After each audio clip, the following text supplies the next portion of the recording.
Hey guys, Jason Christie here, Bassmaster Elite Series Pro. We all know that the umbrella style rigs in the Elite Series are against the rules, so I don't get to throw it a lot. But when I do go fun fishing sometimes, I still got to pick it up. When it first came out, I actually won an FLW on Beaver on the Flash Mob, a couple of years ago.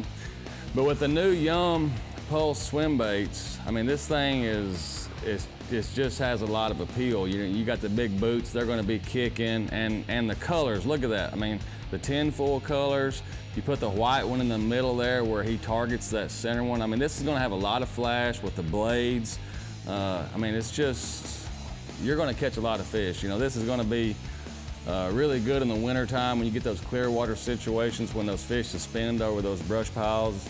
And you're going to catch some really, really big fish doing this. A few ways that I fish the Flash Mob is you can simply just throw it out and reel it in, and you're going to catch some fish. I like to fish it deeper. I like to get out there in that 15 to 25 and, kind of throw it out, let it hit the bottom, and then and bring it. And what I'm trying to do is keep it up 5-6 foot off the bottom where those fish can come up and get it.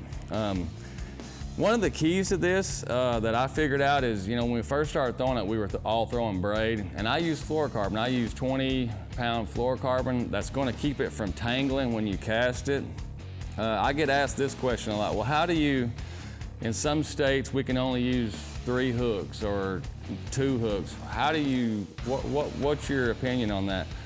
Well, most of the time they're gonna eat the bottom 3, your middle one or the bottom 2. So what I would do on these bottom 2 wires, I would increase your weight size. These may be an 1/8. You may want these to be a 1/4 or 3/8. And what that's gonna do, it's gonna keel the bait. It's gonna keep it running. It's gonna track this way. So if your dummies are up here with no hooks, they're gonna mainly eat these bottom 3 baits. But if you'll use, on these bottom 2 corners, if you'll use a heavier head, that's gonna keep that bait running straight. It's not gonna roll over sideways. And that's gonna, you're gonna have a higher probability that they're gonna eat those bottom 3 baits. But it's a cool bait. You catch a lot of fish on it, and the cool thing is you're gonna catch some giants.